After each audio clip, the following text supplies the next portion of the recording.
why are there not more people talking about vaginal health myths? You need to hear this if you're a woman concerned about your vaginal health. We've all heard the saying, if you don't use it, you lose it. This is often applied to various aspects of life, from muscle mass to language skills. But what about the vagina? Does this saying ring true when it comes to this part of our anatomy? The short answer is no.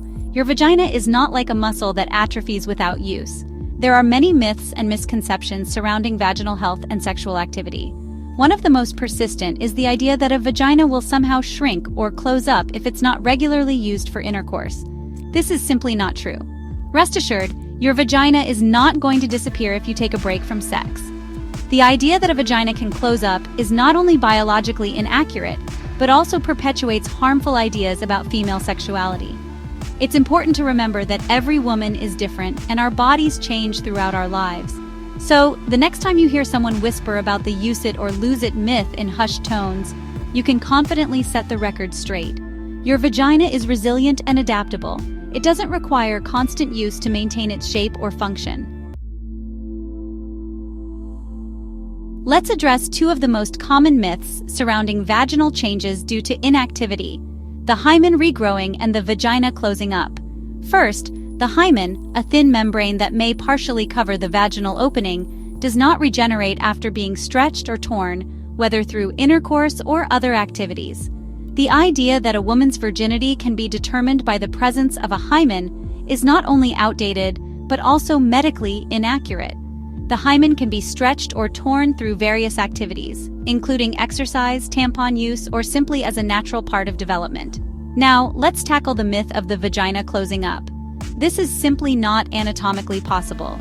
The vaginal walls are designed to stretch and retract, accommodating everything from menstrual flow to childbirth.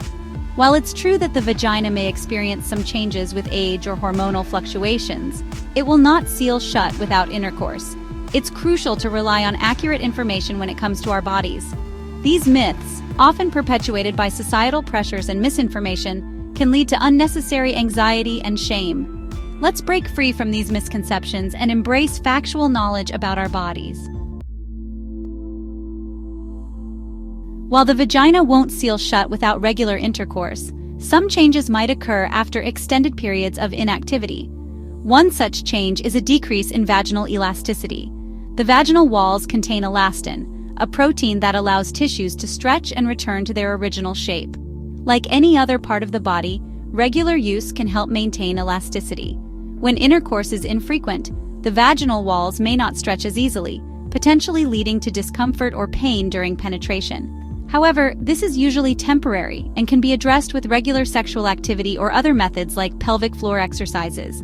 It's important to note that these changes are not permanent. Just as regular exercise can help improve muscle tone, engaging in sexual activity or practicing pelvic floor exercises can help restore vaginal elasticity and alleviate any discomfort. Remember, our bodies are designed to adapt to different phases of life. Whether you're experiencing a period of abstinence or simply going through a change in your sexual activity level, understanding these potential changes can empower you to take control of your vaginal health. Section 4. Libido, the wild card of intimacy. Libido, or sex drive, is another area where women may wonder about the impact of prolonged abstinence.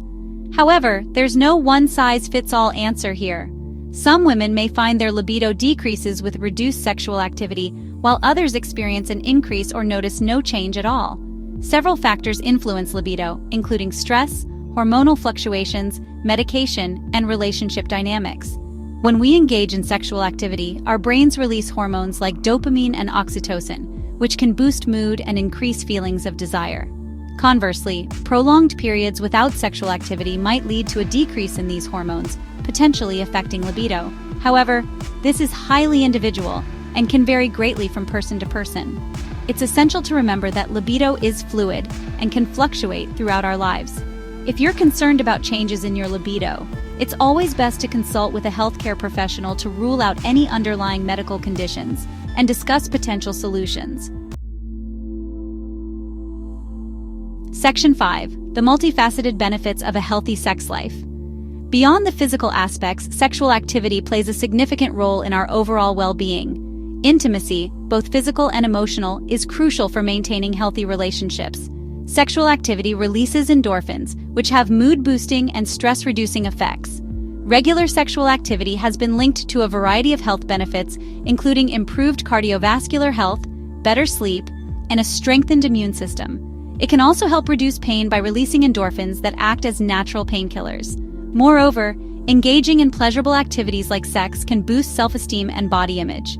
Feeling desired and connected to a partner can have positive ripple effects on our mental and emotional health. Of course, it's important to note that these benefits are not exclusive to sexual activity within a partnered relationship.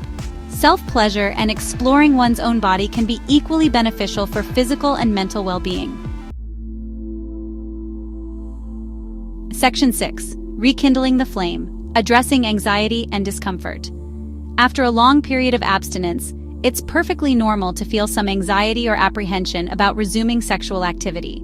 You might worry about potential discomfort, changes in your body, or simply feeling out of practice. Communication is key in these situations. Talking openly and honestly with your partner about your concerns can help alleviate anxiety and create a more comfortable and enjoyable experience. If you're experiencing physical discomfort during intercourse after a break, using a lubricant can be helpful. Additionally, engaging in foreplay and ensuring you're adequately aroused can make a significant difference. Remember, there's no need to rush into anything. Take your time, communicate with your partner, and focus on rediscovering intimacy at your own pace. If you have persistent concerns about pain or discomfort, don't hesitate to consult with a healthcare professional. It's also important to remember that individual experiences vary widely. What's normal for one person may not be the same for another. The most important thing is to listen to your body, prioritize your comfort, and seek professional guidance if needed. While it's important to respect and understand the choice of long-term virginity, it's also vital to discuss some potential disadvantages that may arise, both physically and emotionally. Firstly, on the physical front, some women might experience vaginal atrophy, a condition where the vaginal walls become thinner and less elastic due to reduced estrogen levels. This can lead to discomfort or pain during intercourse if and when it resumes. Regular sexual activity can help maintain vaginal health by promoting blood flow and elasticity. Emotionally and psychologically, long-term virginity can sometimes lead to feelings of isolation or anxiety, especially in societies where sexual activity is often linked to social norms and relationships. Women might feel out of sync with their peers or face pressure and judgment, which can impact self-esteem and mental well-being. Moreover, the lack of sexual intimacy can sometimes affect one's confidence in sexual situations, leading to performance anxiety or a fear of intimacy.